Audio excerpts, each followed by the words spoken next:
किस्सा जुल्करनैन। पहली किस्त। पूरी दुनिया पर हुकूमत करने वाले 4 बादशाह। मौरखीन लिखते हैं कि पूरी दुनिया पर सल्तनत और वो हुकूमत करने वाले 4 बादशाह गुजरे हैं, जिनमें 2 मोमिन और 2 काफिर थे। मोमिन हज़रत सुलेमान अलैहिस्सलाम और जुल्करनैन, जबकि काफिर नमरूद और बख्त नसर थे।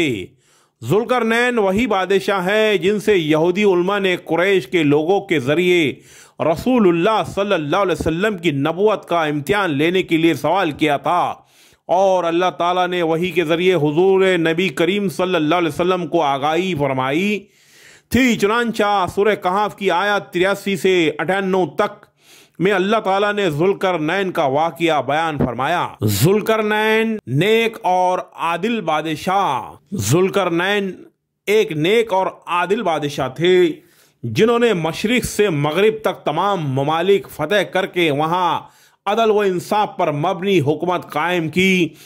अल्लाह ताला ने उन्हें बेशुमार वसाइल और हर तरह की साज व सामान और कुव्वत से नवाजा था। उन्होंने दुनिया फतेह करने के लिए से अतराफ कई सफ़र किए। मगरिब में ईरान से बहरे रोम तक, मशरिक में बलोचिस्तान से मकरान और शुमाल में कोहिस्तानी सिलसिलों तक एक सफ़र के दौरान इस नेक दिल बादशाह ने लोगों की शिकायत पर 2 पहाड़ों के दरमियान दर्रों को एक बुलंद व बाला मोटी आबनी दीवार के जरिए बंद कर दिया, जिससे इस इलाके के लोग बददीनियत व बदशक्ल याजूज माजूज के तख्त व ताराज से महफूज हो गए। जुल्करनैन से मुतालिक तफसीलात। जुल्करनैन कौन थे, किस ज़माने में थे, नबी थे या वली, इन तमाम बातों की तफसील ना कुरान मजीद में मौजूद है और ना अहादीस मुबारका में। इस हवाले से दुनियावी कुतुब में जो तफसीलात मौजूद हैं वो सब तारीखी रिवायत का मजमुआ है, इसलिए उनमें मुख्तलिफ अक़वाल व रायां हैं जो एक कहानी से ज़्यादा हैसियत नहीं रखती, और इनकी सेहत से मुतालिक तौसूक से कोई बात नहीं कही जा सकती। ताहम इस मज़मून में क़ारीन की आगाही के लिए जुल्करनैन के हवाले से मारूफ उलमाए कराम के मुस्तनद तफासिर में बयान किए गए वाक़यात पेश किए जा रहे हैं। जुल्करनैन के मायनी लफ्ज़ करन के मुख्तलिफ मायनी हैं, सिंह, गेसू, सूरज की शुआ और ज़माने दराज वगैरह, जबकि जुल्करनैन के लफ्ज़ी मायने 2 सींगों वाला के हैं। इस नाम की असल वजह क्या थी, इस हवाले से मुख्तलिफ आरा हैं। क्या इनके सर पर 2 सींग थे, या उन्होंने मगरिब व मशरिक फतेह करके और दुनिया के दोनों किनारों पर पहुँच कर सूरज के करन यानी इसकी शुआओं का मुशाहिदा किया, इसलिए उन्हें जुल्करनैन कहा गया।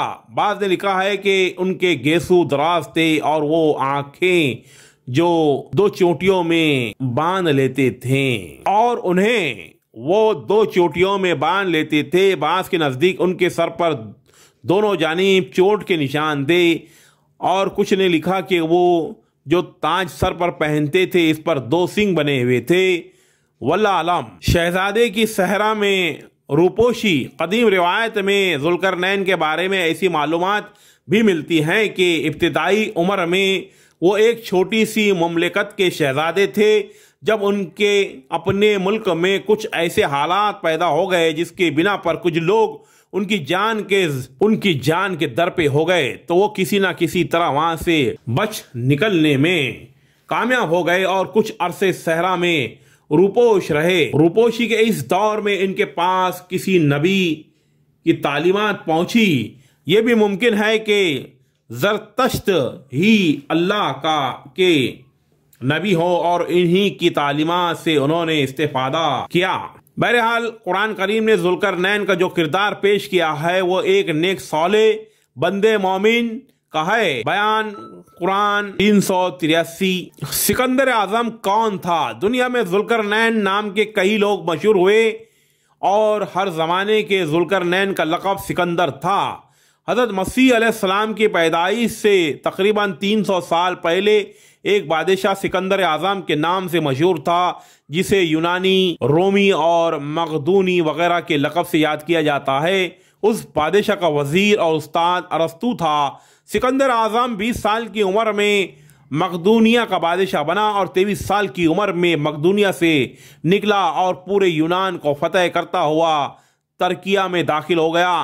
फिर ईरान में दारा को शिकस्त देकर शाम पहुंचा, वहां से यरूशलेम बाबुल को रौंदता हुआ मिस्र जा पहुंचा। इसके बाद इसने सोने की चिड़िया हिंदुस्तान का रुख किया और पोरस से जंग की।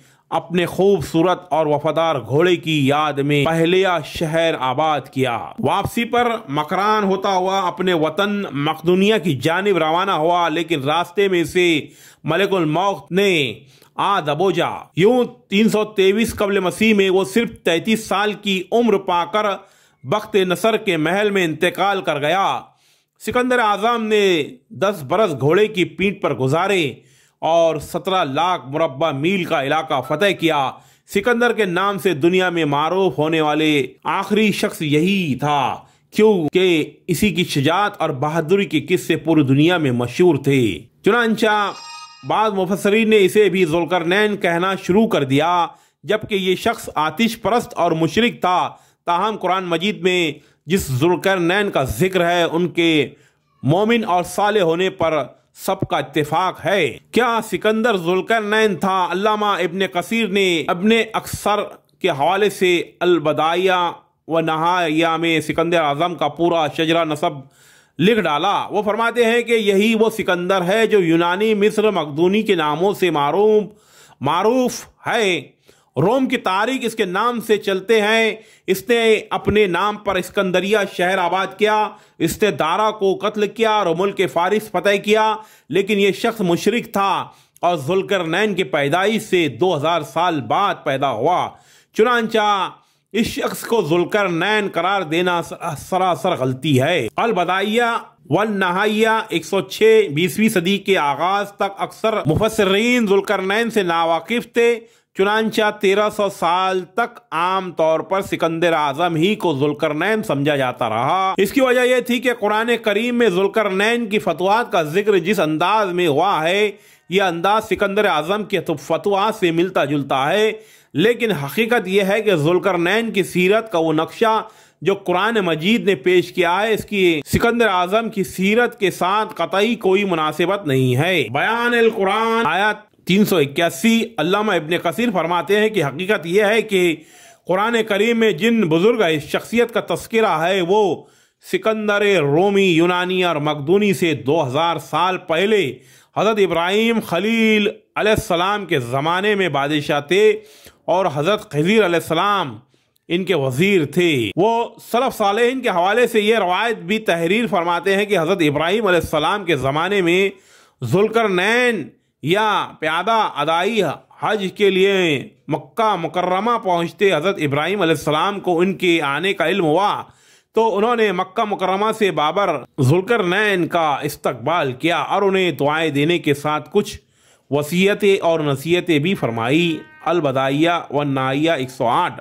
अल्लामा इब्ने कसीर में बाहवाला जर की तहरीर फरमाते हैं कि इस मौके पर जुल्करनैन ने हज़रत इब्राहिम अलैहिस्सलाम के साथ काबे का तवाफ भी किया और कुर्बानी भी दी। मारूफुल कुरान 631। ईरान में जुल्करनैन का मुजस्समा और मकबरा। मौलाना अबुल कलाम आज़ाद ने अपनी मशहूर तफसीर तर्जुमाने कुरान में इस मौजू पर दलाइल के साथ ये साबित किया कि कदीम ईरान का बादशाह कंजूरस या साइरस ही जुल्करनैन था। मौलाना अबुल कलाम की तहकीक की अहम बुनियाद वो मालूमात है जो शाह ईरान रजा शाह पहलवी की दौर में एक खुदाई के दौरान दस्तयाब हुई थी, जिनमें इस अजीम बादशाह का एक मुजस्समा और मकबरा भी दरियाफ्त हुआ था। इस खुदाई से मिलने वाली मालूमात की बुनियाद पर शाह ईरान रजा शाह पहलवी ने इसकी 2500 साल बरसी मनाने का खुसूसी एहतमाम भी किया था। दरियाफ्त शुदा मुजस्समे के सर पर जो ताज था, इसमें 2 सिंग मौजूद थे, जिससे यह साबित हुआ कि यही ईरानी बादशाह कंजूरस या साइरस था जो तारीख में जुल्करनैन के लक़ब से मशहूर हुआ। बयानुल कुरान 382। नबी दानियाल अलैहिस्सलाम और जुल्करनैन। मौलाना हिफ्ज़ुर रहमान ने अपनी किताब क़ससुल कुरान में जुल्करनैन से मुतालिक बड़ी तफसील से बहस की है, जिसका खुलासा यूं है कि जुल्करनैन मज़कूरा फिल कुरान फारस का वो बादशाह है जिसे यहूदी खोरस और यूनानी सायरस फारस खोरश और अरब के खसरो कहते हैं, जिसका ज़माना हज़रत इब्राहीम अलैहिस्सलाम से बहुत बाद अंबियाए बनी इसराइल में दानियाल अलैहिस्सलाम से बताया जाता है, जो सिकंदर मकदूनी कातिल दारा के ज़माने के करीब करीब हो जाता है। मगर मौलाना मौसूफ ने भी इब्न कसीर की तरह इसका शिद्दत से इनकार किया है कि जुल्करनैन वो सिकंदर मकदूनी जिसका वज़ीर अरस्तु था नहीं हो सकता, क्योंकि वो मुशरिक और आतिश परस्त था, जबकि जुल्करनैन मोमिन और सालेह था। मारुफुल कुरान 632। पूरी महज़िब दुनिया इनकी ताबे फरमा थी। सैयद अबू आला मौदूदी रहमतुल्लाह अलैह फरमाते हैं, तहरीर फरमाते हैं कि ये मसला पूरी महज़िब दुनिया इनके ताबे फरमा थी। सैयद अबू आला मौदूदी तहरीर फरमाते हैं कि ये मसला कदीम ज़माने से अब तक मुख्तलिफ फिया रहा कि ये जुल्करनैन जिसका यहाँ जिक्र हो रहा है कौन था। कदीम ज़माने में बिलउमूम मुफस्सिरीन का मैलान सिकंदर की तरफ था, लेकिन कुरान मजीद में इसकी जो सिफ़ात और ख़ुसूसियात बयान की गई हैं वो मुश्किल ही से सिकंदर पर चस्पा होती हैं। जदीद ज़माने में तारीख़ी मालूमात की बिना पर मुफस्सिरीन का मैलान ज़्यादातर ईरान के फरमा रवा खोरुस खुसरो या सायरस की तरफ है और ये निस्बतन ज़्यादा करीन कयास है, मगर बहरहाल अभी तक यकीन के साथ किसी शख्सियत को इसका मिज़दाक नहीं ठहराया जा सकता। सैयद मौदूदी तहरीर फरमाते हैं कि कुरान मजीद जिस जुल्करनैन का जिक्र करता है इससे हमें 4 बातें वजाहत के साथ मालूम होती है। इनका लक़ब जुल्करनैन बड़ा फरमा रवा और फातेह। नंबर 3 ऐसा फरमा रवा जिसने याजूज माजूज के हमलों से अपनी मुमलिकत को बचाने के लिए पहाड़ी दर्रे पर मुस्तहकम दीवार बनाई। नंबर 4 खुदा परस्त और आदिल फरमा रवा। सैयद अबू आला मौदूदी फरमाते हैं कि नज़ूल कुरान से पहले जितने मशहूर फातिहीन अलीम गुजरे हैं उनमें से खोरस ही जुल्करनैन की अलामत पाई जाती हैं। तारीख़ी बयान के लिए सिर्फ इतना जिक्र काफ़ी है कि खोरस एक ईरानी फरमा रवा था जिसका उरूज 549 कबल मसीह के करीब ज़माने में शुरू हुआ। इसने चंद साल के अरसे में जबाल और एशियाई कोचक की सल्तनों को मसख्खर करने के बाद 539 कबल मसीह में बाबुल को भी फतेह कर लिया, जिसके बाद फिर कोई ताकत इसके रास्ते में मज़ाहम नहीं रही। इसकी फतवाहत का सिलसिला सिंध और मौजूदा तुर्किस्तान से लेकर एक तरफ मिस्र और लिबिया तक और दूसरी तरफ थेरिस और मकदूनिया तक वसी हो गया और शुमाल में इसकी सल्तनत कफगास काशीजिया और ख्वारिज़म तक फैल गई।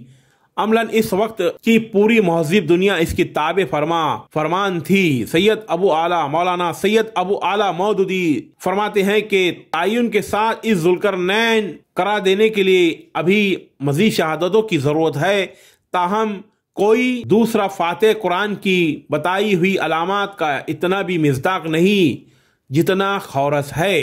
तफ़हीमुल कुरान 44। मैंने आपके सामने जुल्करनैन के मुख्तसर तारुफ कराया हूँ। हज़रत जुल्करनैन की पूरी तफसील आपको दूसरी किस्त में मिलेंगी, लिहाजा आप दूसरे वीडियो में जुल्करनैन की दूसरी किस्त मुलाहजा फरमाएं।